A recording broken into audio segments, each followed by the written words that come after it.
What's good, everybody? Hope you are having a wonderful week so far.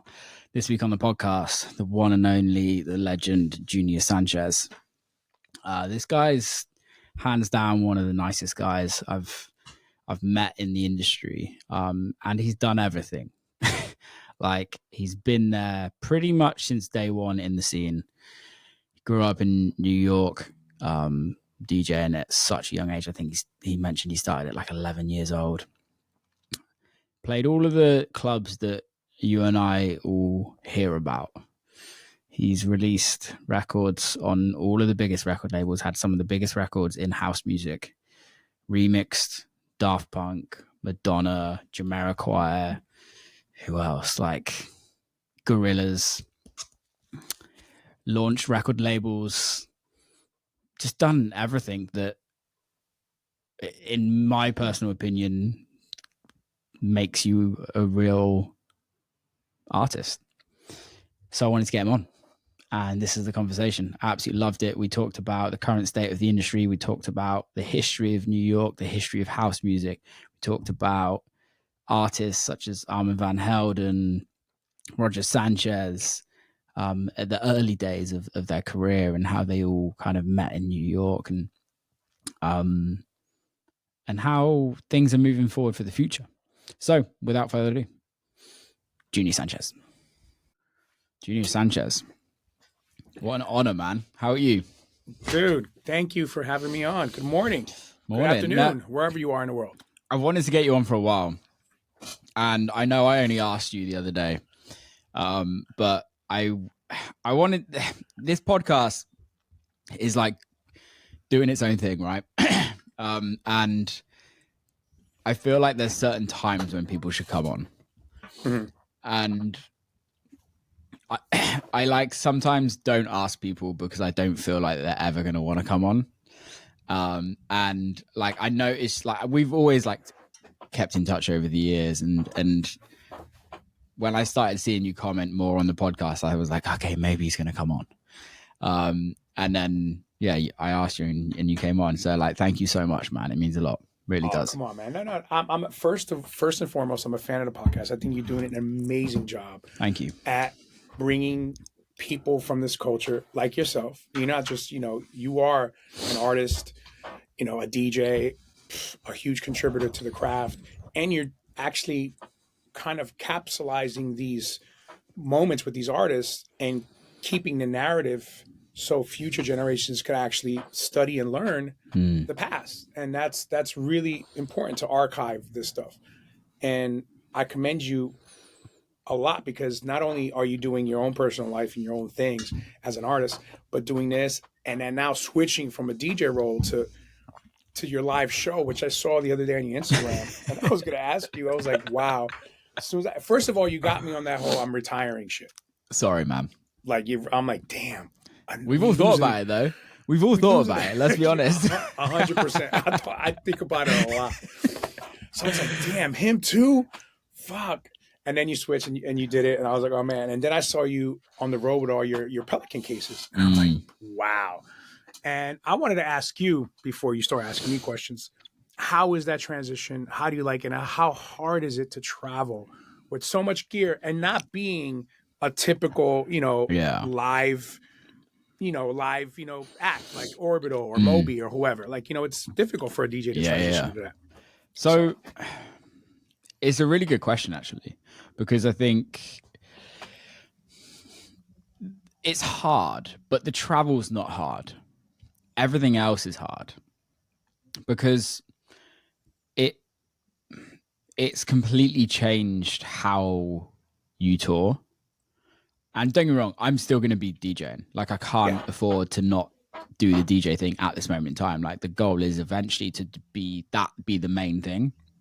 But you know how easy it is to DJ, like to earn money and DJ. In a sense, it's not easy to do that. But when we're fortunate enough that we have a touring career, it's easy to just jump on a plane, just you, no tour manager, no one traveling with you, jump on with your USB sticks, rock up, go for dinner, chill at the hotel, blah, blah, blah.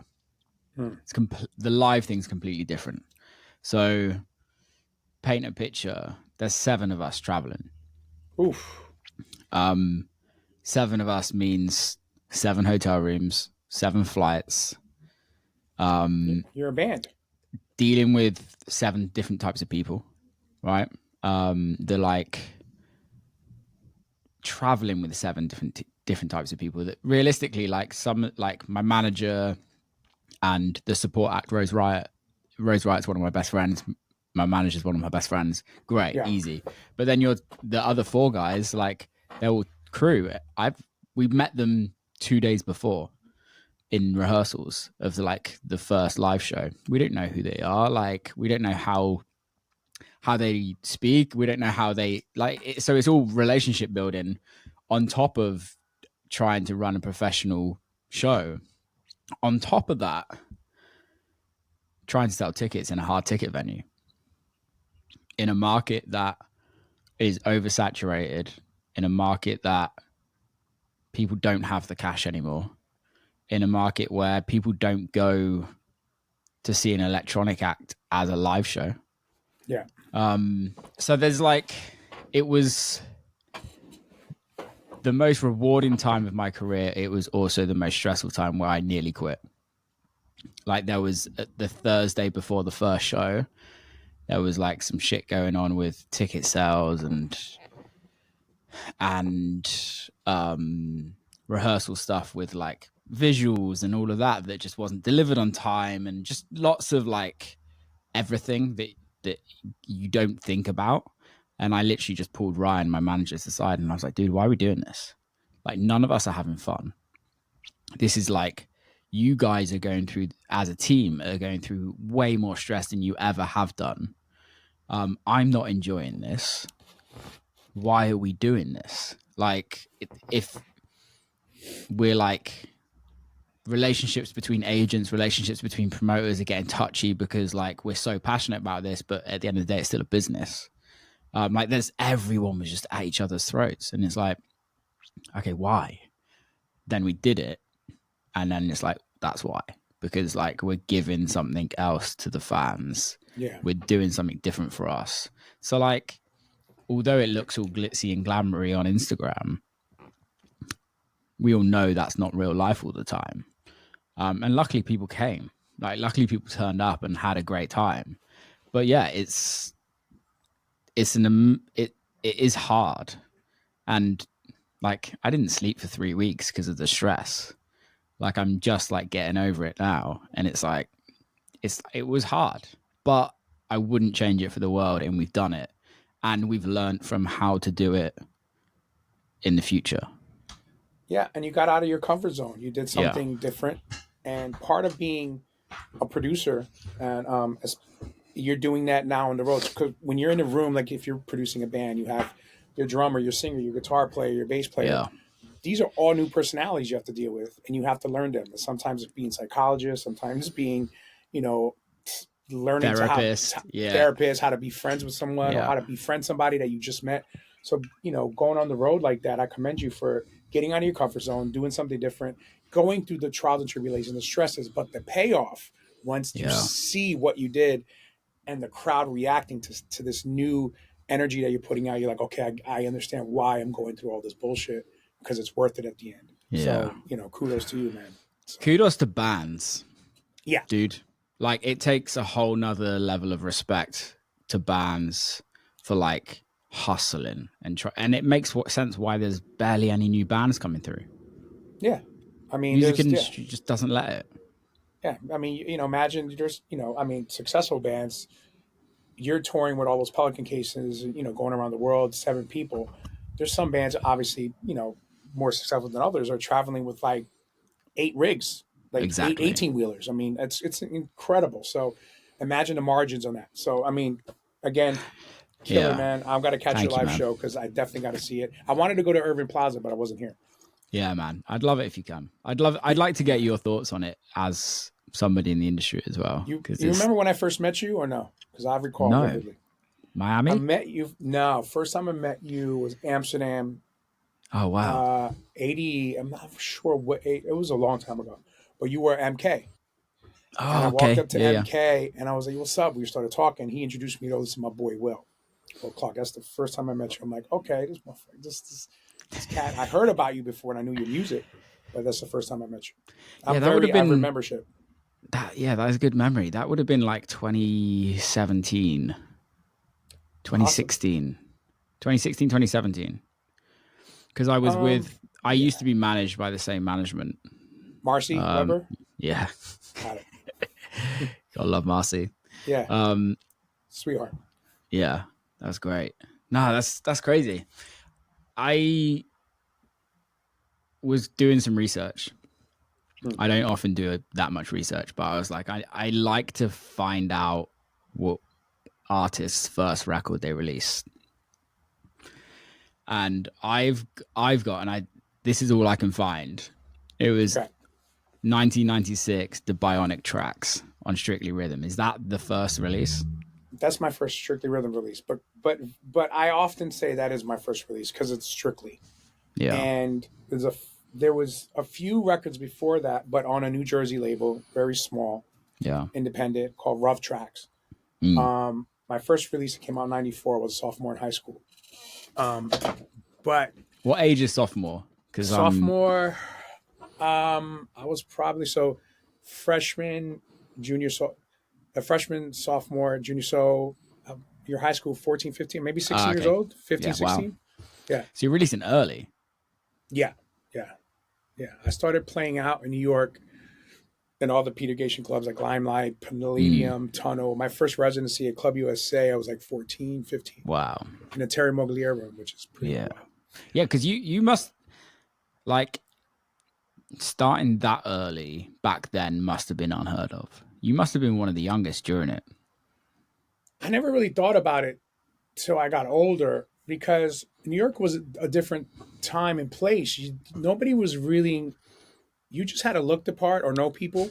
No, Yeah. there was no, bottle service. So it wasn't about how much money you had. Yeah. It was more about who you're with, if you were a scenester, if you were not, and the term hipster was way before that. So if you just had to be out. Yeah. And I knew a lot of promoters and I knew I was already DJing at like 11, 12.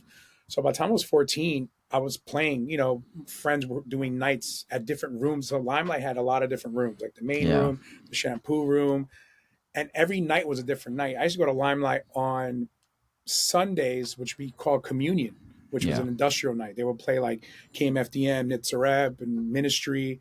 And that was by a promoter named Neville Wells. And James Kendall, he used to do MTV 120 minutes. And I would go there on Sundays and get my industrial fix, and then go on Mondays, and Tuesdays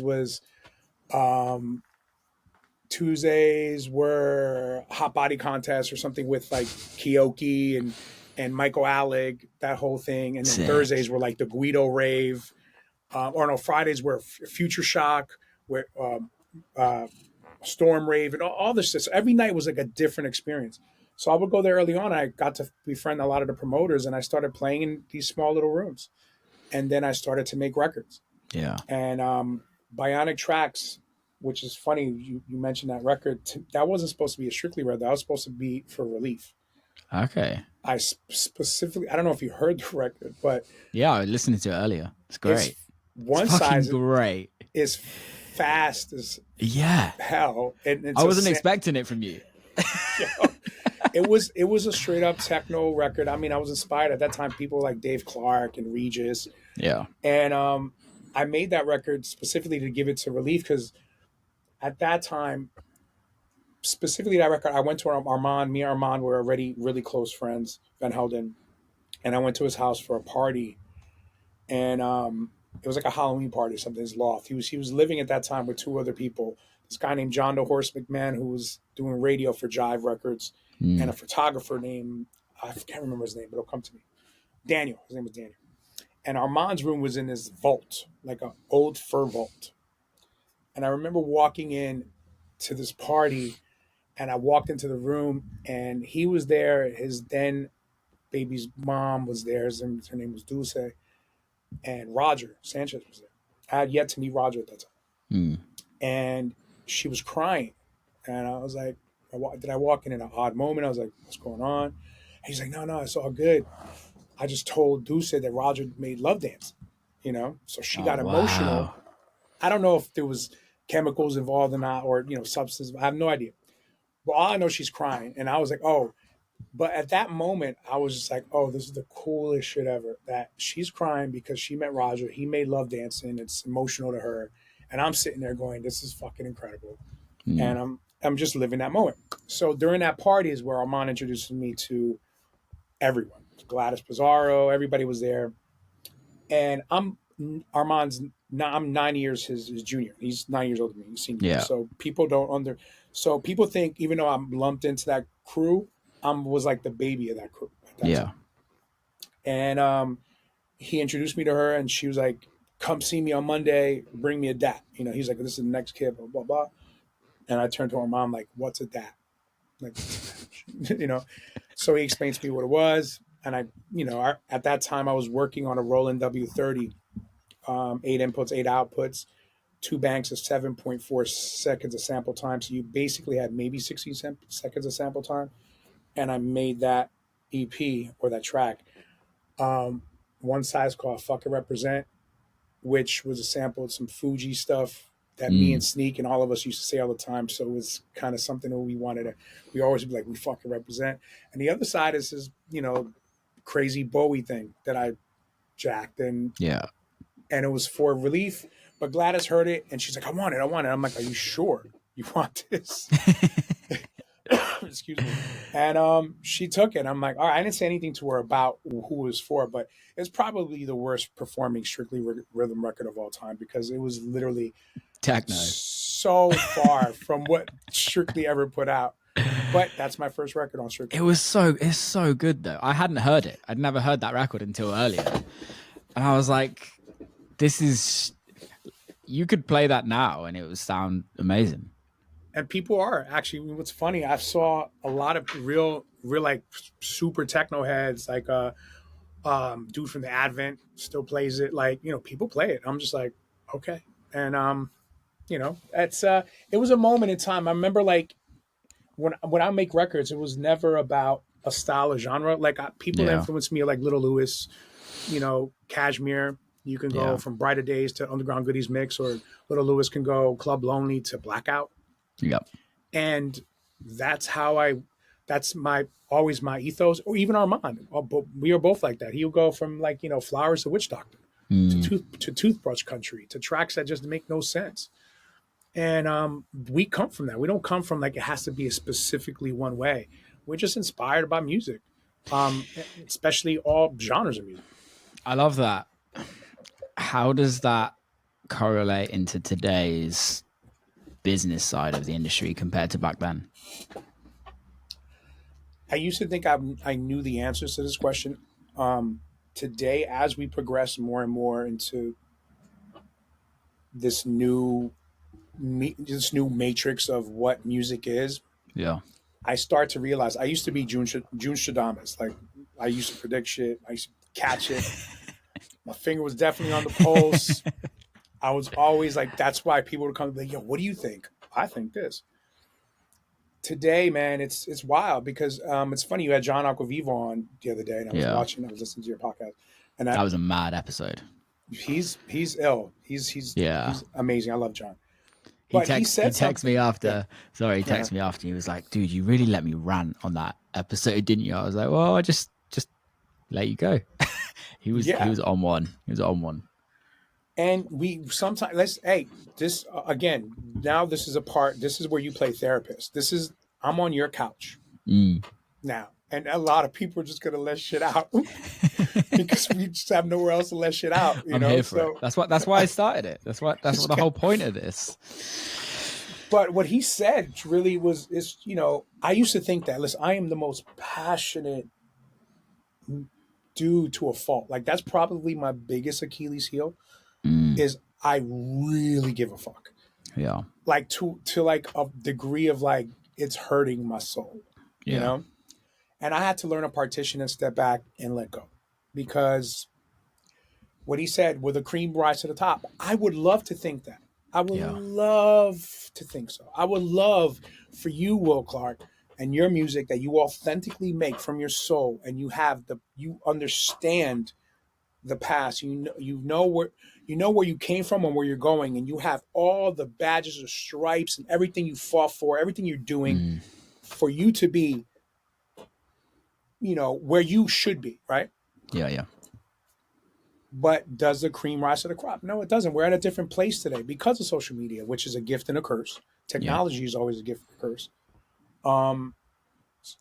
I always say this and I make this point. If Daft Punk came out today with Homework, would anyone give a fuck? No. No. And should they? Yes. Listen to that album. It's amazing. Production's amazing. The songs are amazing, memorable. Yeah. It's not about the visuals. The visuals came later. They did something that was unprecedented without calculation. They didn't want to do that because they literally had a gimmick or a scheme. It was something that kind of organically evolved. Yeah. Just like this podcast of yours. Yeah. It's really interesting you say that, because I was driving earlier, I went to get some petrol, and I was listening to the Aphex Twin new album. And it's hard, like really hard. But then I was thinking to myself, would this be as successful if somebody else released this record and if it wasn't Aphex Twin? Because no disrespect to Aphex Twin, I think he's creme of the creme, like one of the best, right? But that comes from history. I think the record that he produced, there's producers out there that are literally, the guy that edits this podcast, right? Yeah. Is an artist called Oon, right? He makes music as good as that album, if not better. Wow. But is he getting what Aphex has got because of Aphex's history? No. Therefore, the answer is the cream doesn't rise to the top nowadays.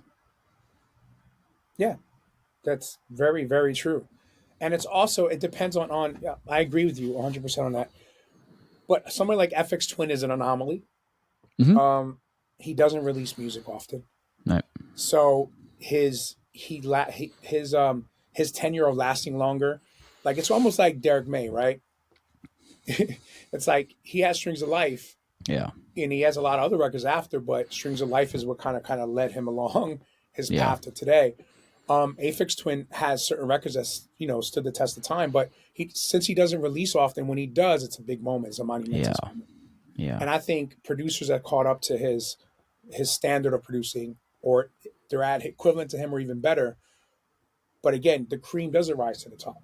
Yeah. And on the other hand, there's people that are creating great compositions that aren't new, that have been around, but there's the non-cream are rising to the top, where music, the tracks that say aren't as well produced, or there's a lot of gimmicks involved and stuff. So it's a weird time, and it's because of technology. It's made it so easy for anyone to make music, anyone to make records, that the amount of music coming out, what's Spotify at now? 70, 80,000 tracks a week or day or something? I think it's like, how many records released? My allergies are killing me. On Spotify every day. I think it's like 120 new tracks, 120,000 tracks daily. I remember last time it was up like 674. So now 120. That's insane. Yeah. And I heard over 50% of that is electronic music. Yeah. Wouldn't surprise me. Imagine, the output and what we have to filter through. So I get it. Listen, people are always saying, but you have to, you have to use social media. You have to do that. I'm not against this. Yeah. But some people aren't built for this. Some people, they don't, they, if you went to, like, let's say you study music and you're an introvert and you don't have a personality. What are you going to do? Suffer and can't live off what you studied? And let's say you went to college for it, you went to Juilliard, whatever it is. You can't make a living off what you worked for and how you study for, because you don't have the acumen to act on a social media platform. Like you can't do that. So that means you can't live like a janitor lived. Like janitor went to school. He learned how to plumb. He became a plumber. If Yeah. you went to school for music, you don't have the right to live off what you studied all these years for. It's kind of weird. The I guess art is funny. playing devil's advocate though, and I don't know because I wasn't there, but when Yeah, you started, so realistically what we're talking about is marketing, right? How do you yeah, market yourself, right? Back in the day, what was the form of marketing? Because there was, but it was just different. It's just not social media, right? Like it's going to parties, flyers. it's building relationships Yeah, with promoters, it's releasing records, it's getting records signed to the right record labels, it's I don't know, like learning to DJ and becoming a great DJ, right? And yeah, playing your records and like getting other artists to play your records on the scene because there wasn't as many people doing it, so it was a smaller scene, right? That yeah. was marketing. Yeah, you're absolutely right. You know, it's funny because I never thought about it that way because when I started to come into this into the scene or this culture, it was never thought of about as a business. Like I remember when signing Yeah, my first track to Strictly and then walking home with the check, it was maybe like 12 or 1,500 bucks. yeah, And Armand was just like, we looked at it, we are like, oh, this is dope. yeah, I can live off this. Like I can make one track a month, open a bank account, pay, like start paying my bills. It was never like delusions of grandeur of like I'm gonna go get on a plane, I'm gonna become a superstar. It was more about, oh, I'm doing something I love to do and I can live off it as a job. Like this is my yeah, job. yeah, It wasn't about like any type of like glam, or there was no preconceived notion of how successful you were going to be. These things just kind of happened and you're digesting it in real time. Like I was digesting in real time when I had Be With You in 1999 on Mercury. I had no idea what was going on in mm, the UK. I was like, yeah, this record is a top 40. I was like, what does this mean? I had no clue. yeah, I'm being so real with you. I had no idea. And part of that naiveness is my innocence. The yeah, innocence of like, I love this so much. I can't believe X, Y, and Z is happening. And also I had management at the time that weren't necessarily gearing me in a way of success. They were just like, keep doing whatever it is you do, whatever it is happening, that's happening. Just keep doing that. And yeah, nobody's saying, hey, you should make a left, you should make a right, you need to do mm, this, you need to do that. So you're kind of learning as you go along. And my mentors were Armand, Todd, Kenny, and all of them kind of like were rebels in their own mind.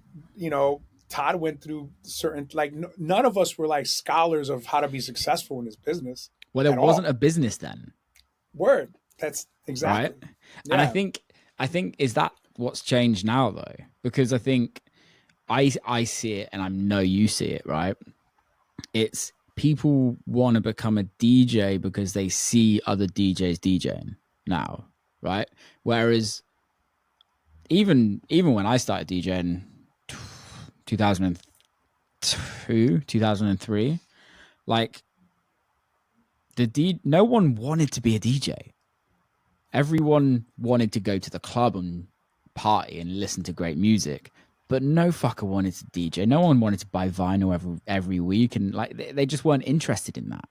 Like house music when I was like it was I grew up in the southwest of the UK, which is near Bristol, right? So it was very hard house and drum and bass heavy. I was like the only kid that was playing like strictly rhythm, soulful, funky house, like proper house records, and like trying to like get my mates to listen to house music. Yeah. But like no one gave a fuck. It was like it wasn't a thing. But And that now time, sorry, go but I'm no just after you. 2002. I remember you said that. That was a time where filter disco and all that stuff was kind of in a decline, I think, Mm-hmm. Mm-hmm. because in New York there was the electro clash scene was coming up, Yeah. and I remember doing Felix's album, the whole kit and the glitz, and then you had DJs dropping turntables, picking up the guitars, i.e. the Rapture, LCD Sound Yeah. System, blah blah blah, that whole time. But yeah, I'm correlating your time to Mm. what was happening all around. But yeah, Yeah. And I think for me it was like now I get it on a regular basis. Will I want to be a DJ? And then not my question is, but my thought in my head is, do you want to be a DJ or do you want to be famous? Because a lot of DJs are so-called famous, right? Like, and I think that's the thing that's changed nowadays. And if I'm honest, I think if you want to be famous, don't become a DJ because it's the hardest fucking way. Yeah, straight up. That's real. That's 100% real. And that's what's happening a lot now. Listen, I love my craft. I love our craft. I love our culture. I love it. I really do. And you know, we're at a time where I would love to believe that the cream rises to the top and a good track will filter through. But listen, I get it. You know, I don't want to sound like an old. No, totally. Listen, we're not that old. We're young old. Yeah. But it's, you know, it's a little disheartening sometimes when, you know, you see what's happening and you see the shift happening in a culture and you have no control over it because the promoters and let's say the promoters, the agents and all that, they're literally looking at all this algorithmic matrix bullshit and all these numbers that don't really matter. I remember when excuse me, when Facebook first came out and like people were having like, you know, fans all over the world, and most of them were like bots from India. Yep. You remember that time? I remember that. Yeah. When you had like 1 million followers on Facebook, but they're all Indian. And people figured it out. Like, wait a minute, they're all bought. Like, excuse me, I'm sorry, my allergies. It's all good, man. There's no difference now on Instagram. You look at these people. I will remain nameless, but 11 million followers, this and that. They're DJs from let's say South America. It's all bullshit. Interaction, 200 comments. This and like so.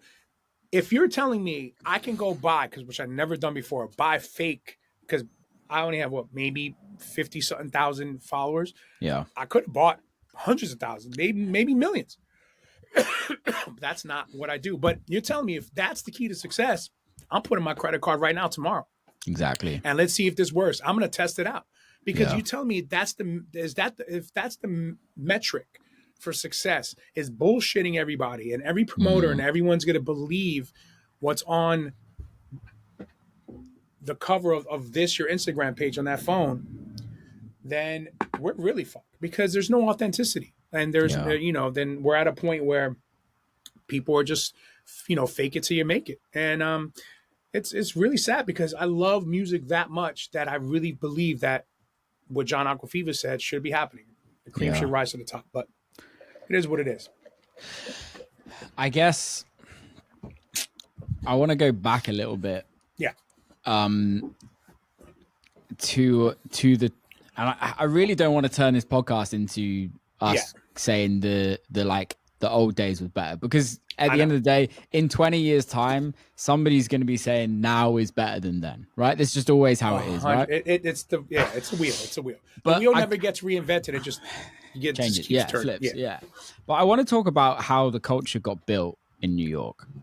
And how the scene was back then, because I'm very aware of it, but I wasn't there, and I love hearing old stories of the good old days of New York. New York's my favorite city in the world, and hands down, every time I land, it generally feels like I've landed home. And I kind of just want to I want people that's listening to this to understand what the culture was like then, and how not what we're missing, but how the culture of clubs can be brought back, and your feelings of how we can bring back club culture, because every artist is shouting out so loud that club culture is no longer, because we've lost so many clubs that are 200, 300, even 800 cap venues. We don't have them anymore. Yeah. And I think that's what this industry was built on. So I'd love to get into it a little bit of what the culture was built around in the 90s for you in New York. Yeah. I heard about the UK, a lot of these clubs shutting down, which is so heartbreaking. Heartbreaking. Yeah. And the way you feel about New York, I feel about London. Oh, wow. I'll get to that later. When I first went to London, when I first set foot in London, the first place I went to was the Heavenly Social. But anyway, Mm. so New York in the '90s, man, was just a melting pot of color. So I see everything like music and color and visuals, and that's what New York was. You Yeah. know, I can only imagine what it was like in the '70s, like the Ian Schrager days and Studio 54 or the Mud Yeah. Club or like, you know, all these, you know, The Paradise garage. Garage. Yeah. You know, Yeah. I never went to the Paradise. It was before my time. So I can only imagine all these places, you know, and the '90s were my time. So from the mid Yeah. '90s on, I was a young kid, basically a little teenager going to New York City and first before going to the clubs, going to all the vinyl stores and people would dance in front of the record stores, whether it be Vinyl Mania, whether it be 8 Ball, whether it be Dance Tracks. Frankie Bones had a store called Sonic Groove. Mm. And there was a store in Manhattan on Broadway called Unique Boutique. And they had a little Vinyl Mania in it in the back. And people would go there and all the dancers would dance in the front. That's And I was so a cool. graffiti kid. So my whole thing was like I used to hang with a CM crew, which is called Constipated Monkeys. That's where the whole name comes from, first of Okay. all, for Subliminal. And CM was like, if you watch Curious George, this hip hop cat called Walk Like a Duck, I was in that video as a Mm. teenager, and it was myself, Stretch Armstrong, Lord Sear. That was the No crew I way. used to hang out with. And we we had three things in common: music, dancing, hip hop, hip hop, and you know that culture, Yeah. and graffiti. That was the third thing. So we would go and we would bomb together. A lot of my friends were into hip hop or were secret house heads, i.e., Stretch Armstrong. A lot of my friends were into hardcore, like hardcore bands. So we'd go to Mm. Wetlands. We all meet up at different points in time and meet up to go bombing. That was my early foray into the city, like going and bombing and dancing. Then I started going to the clubs. About 14, 15, I started hitting, you know, Save the Robots, Limelight, Palladium, Tunnel. And what I what I took from that was a sense of color and culture, gay, straight, hoods, banji boys. Banji boys are like gay hoodlums. Yeah. It Yeah. was just like everything amalgamating in one space.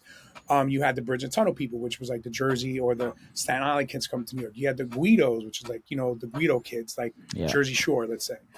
You had all these different types of personalities into one building. And I loved that because it was, you know, you got to meet different people from different uh, vibes and cultures and scenesters. Then in 1993, a pivotal thing happened where Scotto, DB, and Dante and this guy named Mr. Clean created Jonathan Kadish, his name was, created this club called NASA, and Okay. that was at the Shelter, the original Shelter on Okay. 6 Hubert Street. Yeah. And on Fridays it was NASA. It was our first weekly rave night in New York City, and that's what I got exposed to. In 1993, I got exposed to like Sven Vath, Moby. There's a video of me in front, like I'll send it to you after this, where I'm Please literally do. a 13-year-old standing in front of Moby, just like looking at him No intensely like way. this. Yeah. And Have you met him before? yeah, I have, yeah. Sick. And that was like where that was like my real I was a house head, hip hop kid, a New York kid, graffiti kid, culture kid, you know, but that exposed me. That's when I realized, oh shit, there's a whole different sonic world that I Mm. had I knew nothing about. Again, I go back to my innocence. I was buying early mix mags and all these magazines at the record store, not knowing where the fuck these places were. Like, you know, Hard Times and Ministry of Sound. I'm like, you know, because Yeah. Saturday nights on your at Hot 97, you can actually there was a Saturday night dance party live for Ministry of Sound. Where is this? I had no idea it was London. I thought it was a club in New York. I just had Oh to find it. wow. No clue. No clue. And this is before I met Armand or anyone, so I really didn't understand what was going on. So NASA was our weekly rave, and I realized, wow, this is amazing world. Drum and bass, early breakbeat, Sons of Loop De Loops, Suburban Goldie, like early breaks, and I need your loving like the sun. Like Yeah. all those records, man. I was like, this is so I became a raver. Boom, right there. I was a raver, little backpack, raver kid.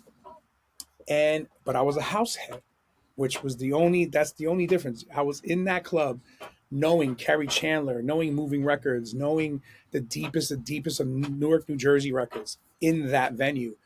I had one up on a lot of those kids because they weren't house heads. Yeah. They were just newly indoctored ravers that had no idea about electronic music, period. So I already had a little bit. So there's one pivotal moment that happened that really changed my life in that venue. I was already going to Sound Factory Bar on Wednesdays to hear Louis religiously, which was normal. Nothing, it was just like an industry thing. I would go there all the time, hear Louis play. But one time I was at NASA, and this Brazilian DJ named Soul Slinger, who used to own this company, or still owns this company called Liquid Sky, was playing Kerry Chandler, She's Gaga, She's Crazy, at a rave. Like a rave where you normally hear the hardest shit. Yeah. And I'm listening to this, Newark, New Jersey, Kerry Chandler record. I was like, it was from a basement, red light and a feeling, that EP. And I was like, this is nuts. I'm hearing Kerry Chandler at a rave. And then I go to Sound Factory Bar, maybe that same week, and hear Louis play Dave Clarke's remix of Felix the House Cat, In the Dark We Live. Boom, boom, boom, bam, bam, bam, bam. A rave record. Yeah. And that's when I realized it was okay. I realized the scenes were cross-pollinating, and Soul Slinger at a rave is playing Kerry Chandler and Louis is playing Dave Clarke. I was like, full circles. This is all I need to confirm that I can do it all. Like I realized I can do all this, and this is okay. And I remember that so vividly, man. And I remember that being New York. That eventually scenes will cross-pollinate. People will start dressing like each other, or, this scene will infiltrate this scene. No different than, and I remember asking this to Debbie Harry when I know her well, but when I first met her, I remember asking her, how was it when Uptown met Downtown? Yeah. Which, when, CBGBs met hip hop, and you have Fat Five Freddy and all these cats coming into the punk rock. That kind of what I experienced, I was seeing with the rave scene and the house scene and the club scene kind of like, melding into one. Yeah. And I love that because that's New York. New York is a pot of all these different ingredients and all these different things happening at once. And that was the 90s into Giuliani, and then into it becoming Disney and stale, and then bottle service coming, and then people going, do you have a black card, or how much money you have? And then it becomes kind of changing. But that was the 90s in New York, was pretty much a melting pot of cool, a melting pot of like unorthodox circus and colors and gay, straight. It was no, it's just everything. It was everything. I remember me and Armand walking into like a hip hop club that we thought was a hip hop club, but it was an all gay hip hop club. And they were looking at us like fresh meat. We were just like, I mean, they were rocking Timbs, everything. We're like, we gotta go. It was awesome. Yeah, I love that. It sounds amazing. At what point did you notice the change of it going from the 90s to the 2000s? After 9/11. Oh, wow. I remember I had a residency at Central Fly with Eric Merlo played there, myself, all of us. And that's when, after 9/11, I think things were already starting to get a little bottle servicey, and these things started coming up. I didn't understand it. Again, I was like, people pay how much for a bottle of vodka to sit down? To sit down? I still don't understand it. Yeah, like to sit down and not dance. So that's when it started changing, and certain laws, cabaret laws started changing. People started taking away cabaret licenses for certain bars where you couldn't dance and you get fined.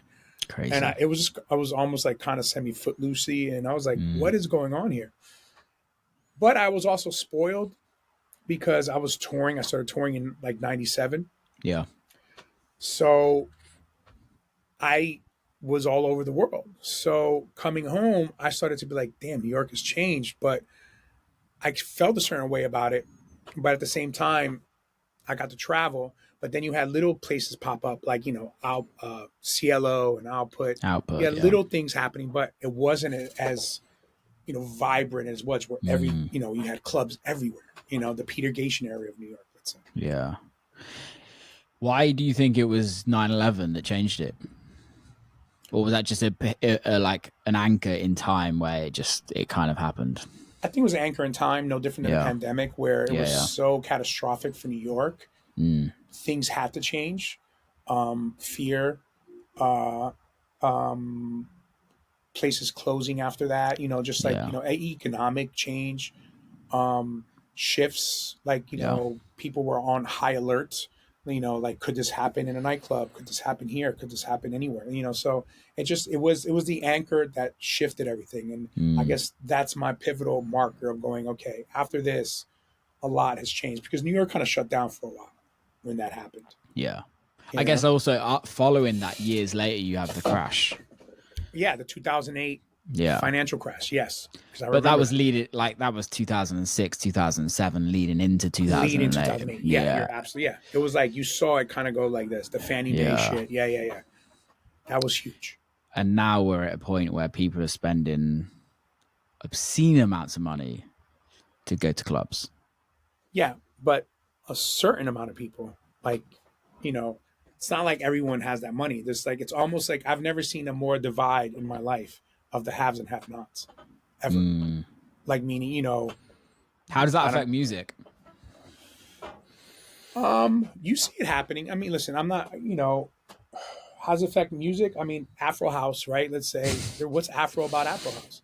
Yeah. What's black about it? Yeah. I mean, I'm just gonna keep it real. Who's the biggest artist in Afro house right now?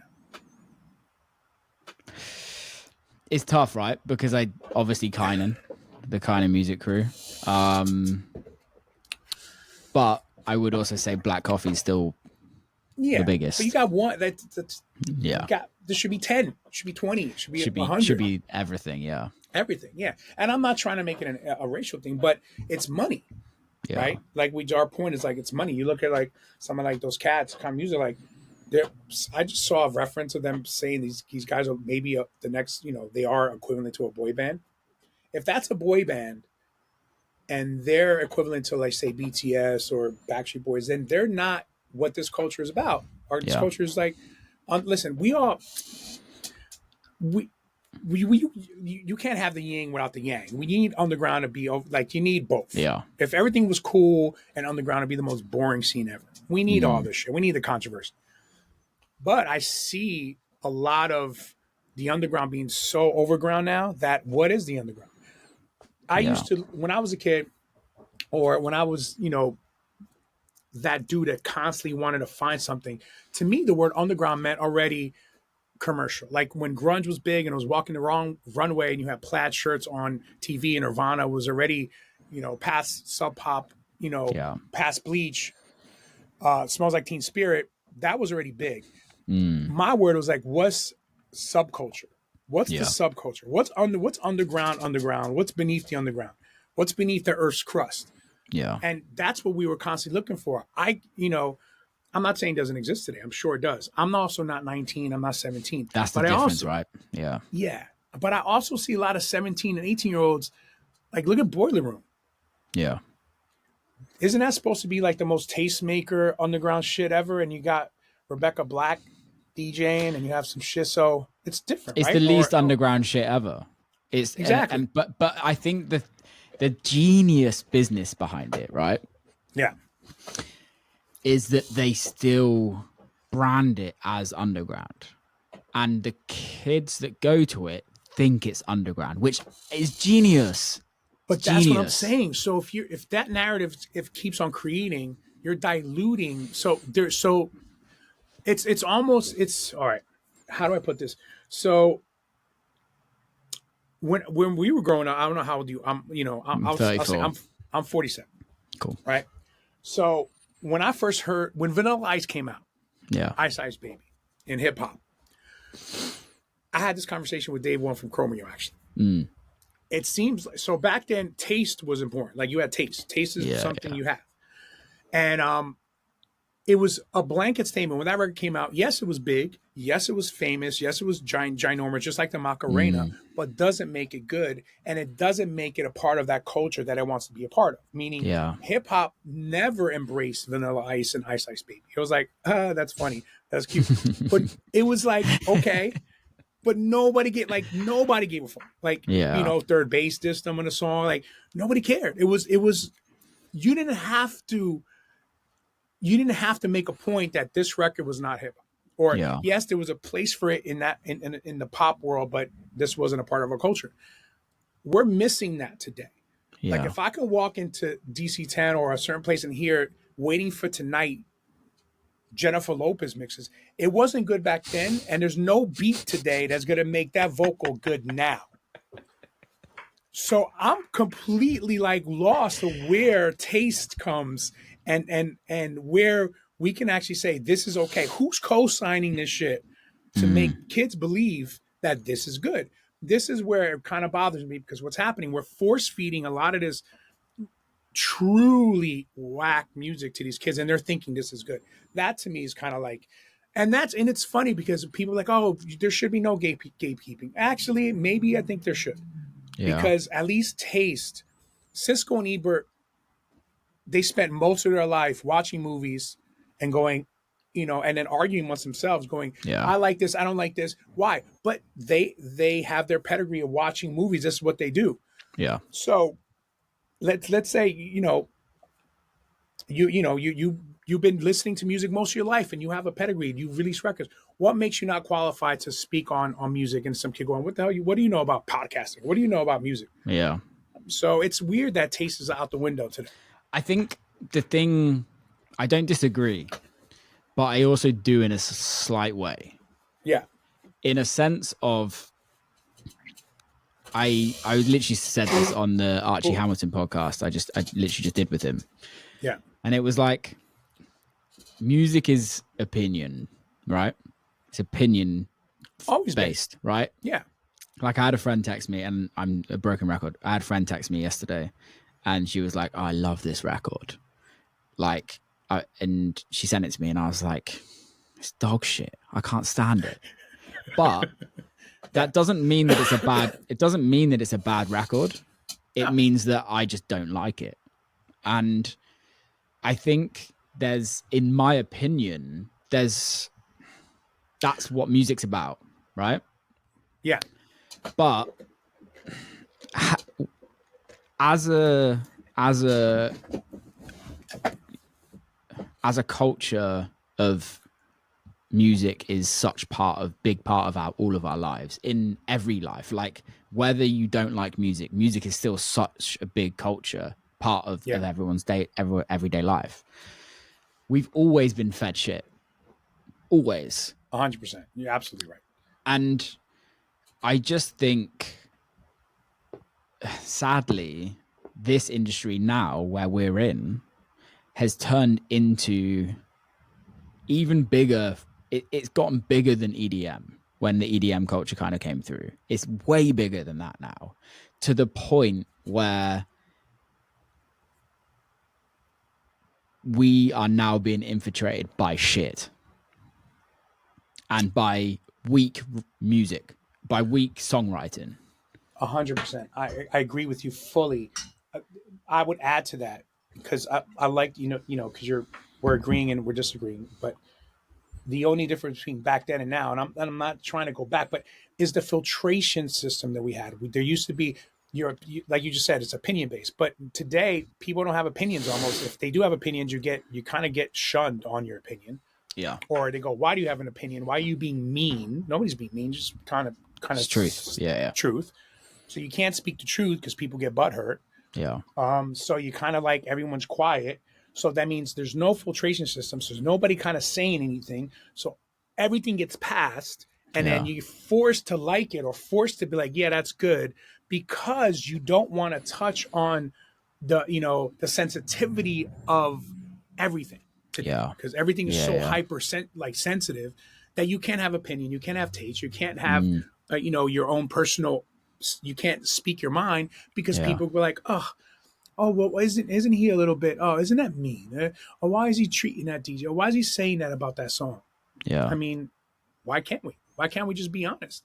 Why can't we Mm. be honest so everyone has different sides to a story, to a spectrum, and they can decide themselves. Like if Cisco and Ebert says something about a movie, I would listen to them because I would say, okay, they know their movies, but I'm going to watch it myself anyway.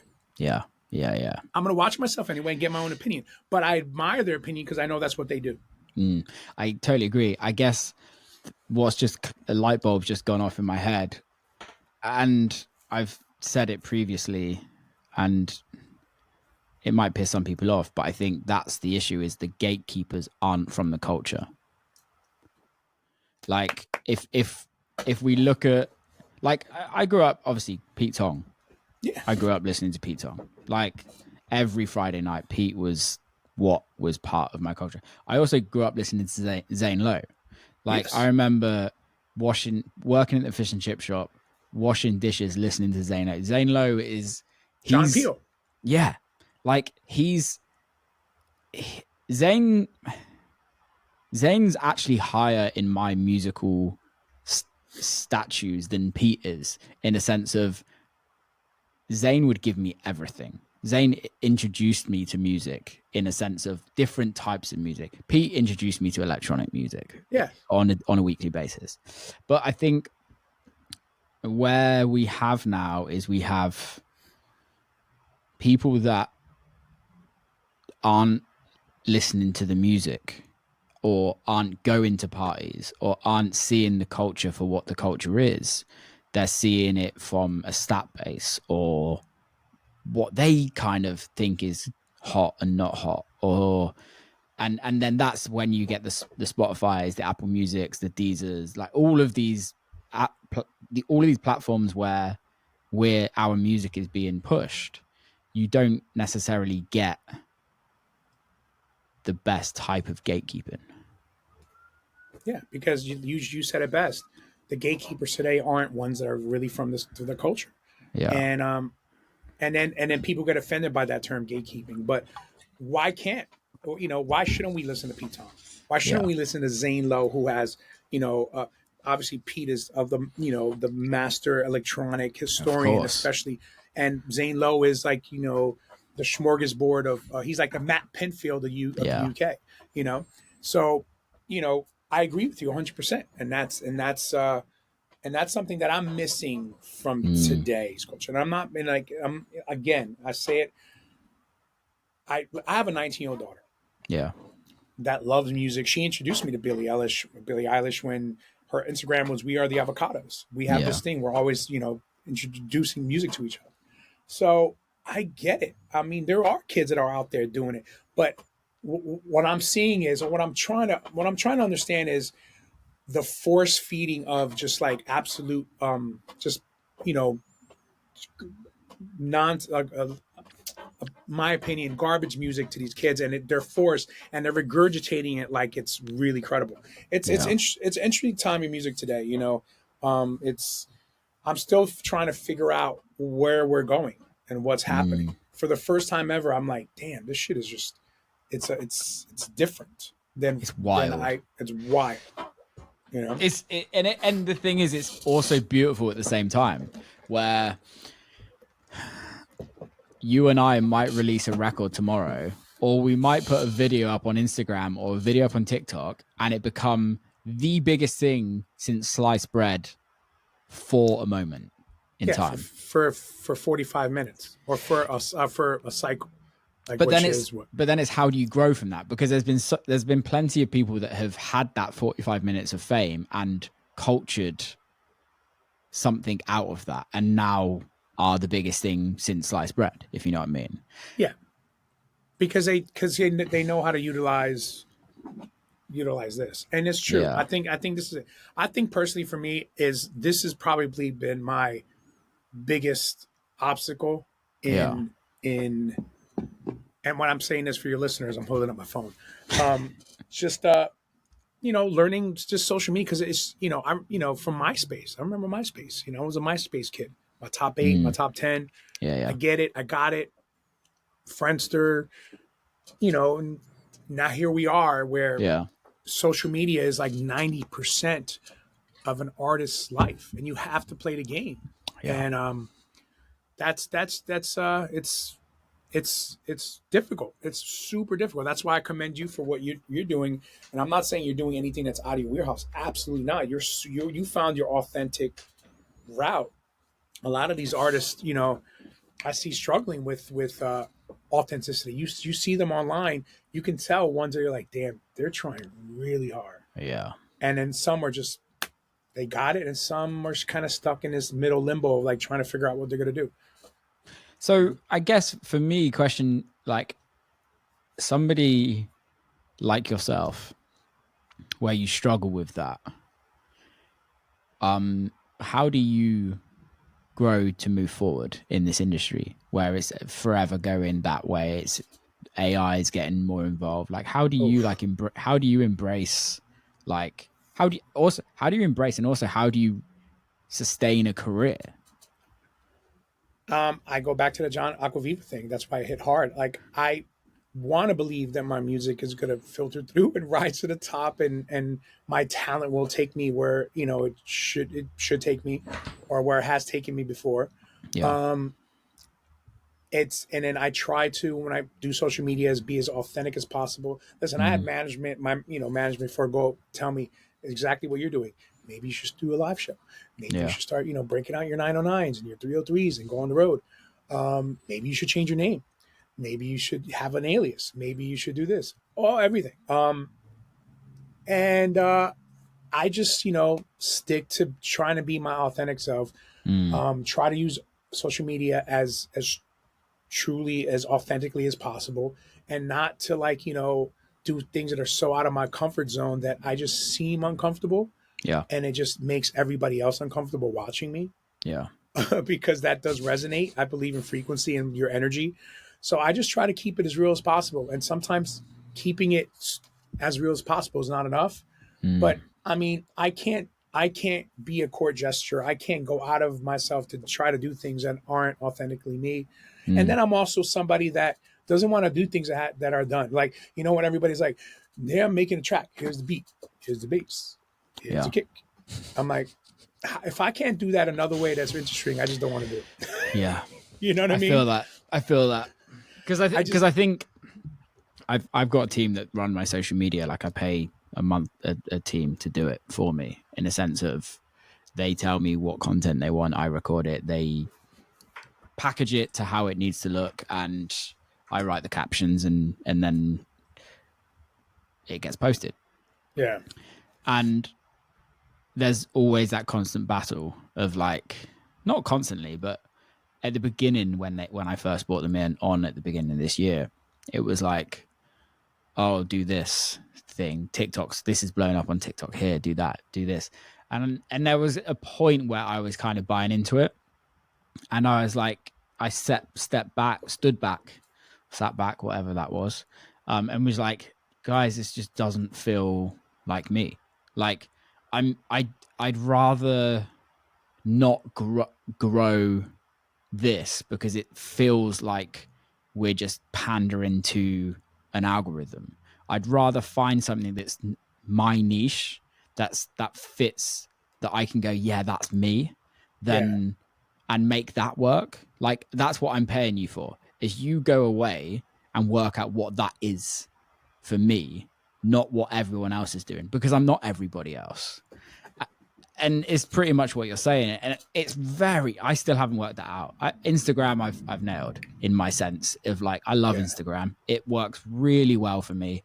I've learned during COVID, I learned to actually not give a fuck about Instagram, and the day that happened, I was happy about Instagram. That's awesome. TikTok's different. It's a different game. We didn't grow up with TikTok. Like, we didn't start our careers with TikTok, and all of that is different.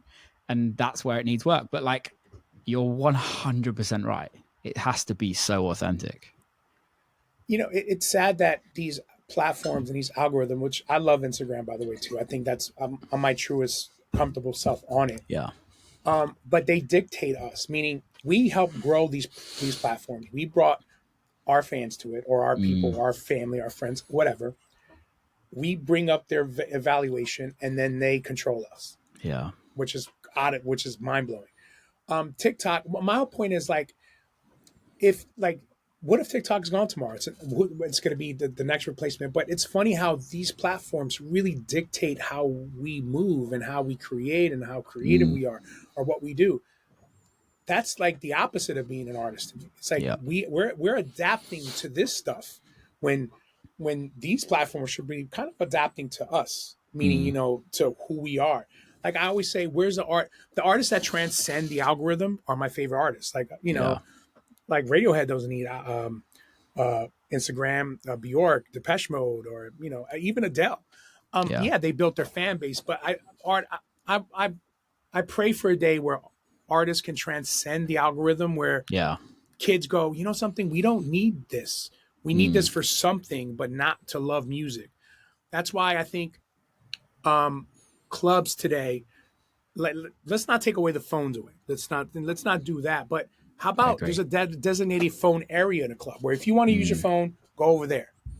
But Yeah. learn how to dance on a dance floor. Learn how to enjoy yourself, in that moment. Learn how to like experience and have the moments in your head and not just here, because everybody records this shit, but they don't keep it. Like Yeah. they're not printing these shot, put in a photo album. What are they doing? They just gone. It's gone. So They're posting it on their stories to show that they yeah, were there. they were there. Yeah. So it's listen, I love. To me, it's exciting. Like you said, it's wild. It's Yeah. scary, but it's exciting. And the biggest thing that's going to shake up all our shit is AI. AI Mm. is absolutely amazing, but it's probably the scariest shit that's happening right now. But it's also awesome. Are you But using it? I would lie if I say I didn't. Not in a musical sense. Like I use ChatGPT to Yeah. help me in my emails.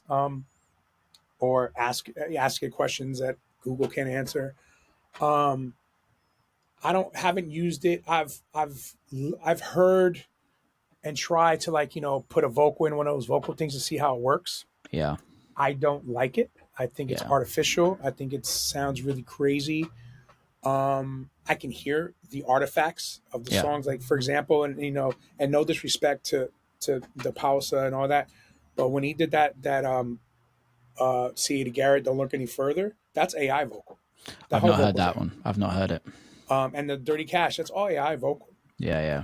And when I hear it, my ears, this is just my personal opinion, I can't move away from the fact that I'm hearing shit that's kind of pitchy, Mm. artifacty, not real. So as a human being, to connect to a song that's not a human, it's not a human being singing. I Yeah. have no emotional human connection to it. Yeah. I'm just like, it's kind of cringe to me. And I get that people like it because they're in a club and they're not even thinking. And most people don't hear like us. It's like people can, the nuances of a snare, let's say. But Yeah. on a vocal, like for example, a Saida Garrett vocal, I'm like, wow, it just doesn't sound like her. And Mm. I'm always respectful to, and we're the age that every song is a fucking cover today, first of all. Yeah. And it's like, if you're gonna do that, have somebody re-sing it, clear it. But using AI to do it very quickly and just to get it out there, and and the quality is subpar, but it Yeah. becomes really big. And I'm listening, I'm driving, I almost crashed. I was like, what the fuck am I hearing? It was crazy. But that's what's, and it's only going to get better. AI, Yeah. obviously, it's going to get better. Of course. It's going to Yeah. be indistinguishable. It's going to sound amazing. But it's kind of it's what's going to happen? And Like where and I are we think that's going? I think that's the thing is a lot of people a lot of producers and DJs. I don't necessarily agree with them talking about how their careers are over with AI, but I'm thinking more so for the singers. Like it's fucked for the singers. Yeah, Absolutely fucked because it's like and it wasn't like it was fair before for them anyway. no, they've always been fucked. Like I've got a few friends that are singer songwriters, and you're just like, you are a different breed of human being to try and that hustle. That hustle is a hustle. I remember this cat Demizzo talking about AI, and he had this conversation with Timberland. He's like, "Yo, I love that AI's guy. yeah, AI is great, and you know, it's like it's no different than when the drum machine came out and drummers were mad and da da da, and you know, MPCs and samplers. I understand that argument, Yeah. but the difference is this: a drum machine was created, but it still needed a human to play it. Yeah. A sampler, any type of gear, like synthesizer, still needed, you know, a human to play it. Herbie Hancock got a lot of shit back in the day from jazz musicians because he was playing synths. AI is not like that. We teach it and it learns and then it continues to learn without us. Yeah. That's the difference between AI and what happened in the past. In the past, you needed us. We Yeah. needed to control these instruments. Now you're giving it a bit of information and it is automatically learned to evolve from you and past you and will continue to learn without you. It doesn't need you anymore. That's AI. 100%. I guess, and this is my argument against for AI, right? Yeah.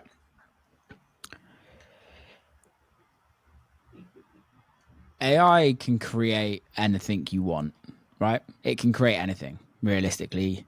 However, you need reference to create that, right? And I mean by that, no AI is going to be Junior Sanchez. Like they might be able to make a record like Junior Sanchez, right?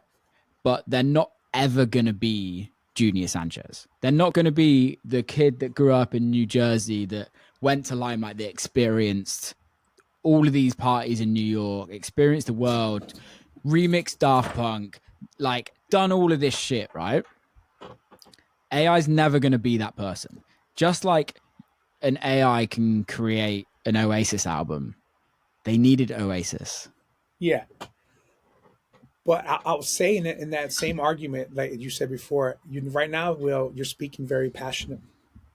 And you're speaking with passion and you're using that passion as logic. But inevitably, you know, we're fucked. I hear you know, and I agree. Now AI can't be me. Yeah. 20 years from now, we don't know what AI can be. What I'm saying but is, I agree with you. I'm saying more so, it can't be you. It can't create you. Yeah. Right? Like there's certain things that created you to how you are, right? Yeah. To why you put that hi-hat there, that mix, or why you put that vocal there, or those chords there, or that bass line, like how you ran it through. Like somebody can recreate that, but it takes an artist to make art. Or just data. I'll say this, and I'm gonna create a hypothetical like Ray Kurzweil. He believes in singularity, right? And Ray Kurzweil argument is like once machines become smarter than us, we have to adapt to them for us to keep up with it. Meaning we have to put chips in us, which is what Elon Musk is doing, right? Yeah. Now the argument is, or we can just say hypothetically, I'm just gonna say something off the cuff, is that once we start doing that and in putting chips within us, our data is there. So if a chip can go back into our distant memory, and know everything about who we are, our feelings, and that they take that, what is happening? I'm just like the world, I guess I'm just to add making on, an argument. No, I totally agree with that. But I also, to add on to your point, we already have chips on us, and that's called our phones. Yeah, that's true. Yeah. But not implanted it within us. But yes, I hear what you're saying, 100%. Yeah. But they already know. They already know everything. Like I turn on my phone and we're talking about like brownies and this shit pops up. It's like Spotify in that office is like Will Clarke and Junior's fucking talking shit on our AI shit. Like don't playlist them. They're hearing it already. They're hearing it. Guaranteed. Dude, it is like this is listen. It is. At the end, this whole conversation has been amazing. And I know somebody's going to hear this and go, damn, this has been about like the past and the future and tech and this and that. But these are real concerns of who we are. We could have sat here and talked about all this nonsense. But we're talking about real issues that goes on in our heads on a daily basis. And as musicians today, working musicians, still loving the craft, passionate. It's scary times, you Yeah. know, even for the ones that are successful, that are right now killing it and not worried. They should be worried, because Yeah. in you know, in a click of your finger, in Thanos style, the world's going to change. Yeah. So I'm curious about what's going to happen. Am I excited? Yes. Am I scared? Yes. Am I still invigorated and inspired? Yes. Am I uninspired sometimes? Yes. It's all yes. Yeah. But I'm still kicking ass and still, ready to wake up every morning and decide whether I want to be in the studio, make a track or not. Sometimes I walk in here, I walk right out. Sometimes I come in here and I'm here for days. Love that. And that's what life is. And this is why we do what we do. And I don't know what else to do. I really don't. That's it. It's like, it's funny. I was talking to my mom, my parents. I'm very, very fortunate with, and I haven't told anyone this story actually. Very close with my parents, and my parents have been supportive since day one, right? It's awesome. Since day one. And I was, during the live show, spoke to mom. I was walking, went and got a smoothie in LA. I had to take a mortgage out to buy that, and then at Erewhon. And then I was going in. My mum's a therapist, so like we have like a really, really good relationship on that as well. And we can like talk very candid to each other. And I was like, yeah, I don't know. Like this is the one time in my career where I don't know where this is going to go. And it's a struggle, and I don't know if it's going to work. And her response, which I know she will kick herself for saying this because she doesn't mean it. She was like, well, maybe it's time to like look at a different career path. and I was just like, I thought about it, and I was like, but what the fuck am I going to do? I know nothing else. And that is the thing, is like what you just said, is we don't know anything else. And we do this because it makes us happy. We do this because it's what we love, and we will make it work no matter what. Yeah, exactly. Listen, I'm still waiting for a game show of useless information. I'll go on it. I will win. Yeah. You want to, what songs did Mutt Lang produce? I got you. Yeah. Trevor Horn. What was his first band he was in before the Buggles? I got you. Like, but this is all I was a student of the game. I know who I used to pick up vinyl, put it up to light, see how thick it was. I used to read matrix codes around, know where it was pressed, Europa disc, this and that. I would take vinyl into the bathroom and read who engineered it, who mixed it, who mastered it, where it was cut. That's all I know in my brain. My brain is just full of music and this information that nobody cares about. Yeah. But me. And it's like, man, we grew up in a time where it was really important for us to love music. Like, we loved it because it's part of our DNA. So when I think about what am I going to do, I can't even be a music teacher because in schools they cut that shit out. Yeah. Like, so it's I love this, and I love what we do every day, and I ain't going to stop. I'm going to be an old man hitting a drum machine. I'm going to be that cat loving this, and maybe even DJing.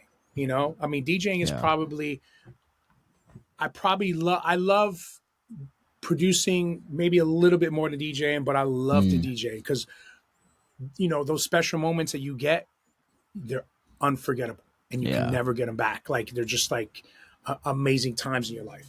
And DJing has brought me a lot of joy. Yeah. No, I love that, man. Let's wrap this one up. Thank you so much for coming on, man. I know we could just literally talk for hours. I'd love you to come back on in the future because I know there's a lot we didn't talk about. Oh yeah. But yeah, thank you so much, and I can't wait to hang out in person next time we're in the same place. Thank you so much. Well, hey, listen, if I don't see you, happy holidays. Have a great New Year. Where are you for New Year's, by the way? Portland. All right. Random as fuck. All right. What about you? I think I'm going to be in Atlanta. Cool. Oh, I love Atlanta. ATL, baby. Love it. Cool, man. Thank you so much. All right, Keep man. safe. Respect. Big love. Later. And that's a wrap. Big love to Junior for coming on. Thanks everybody listening. If you did enjoy it, please give us a share. Please show your mates about it. Please tell everyone about it. It's the only way we keep this podcast going. Thank you so much. Till next time.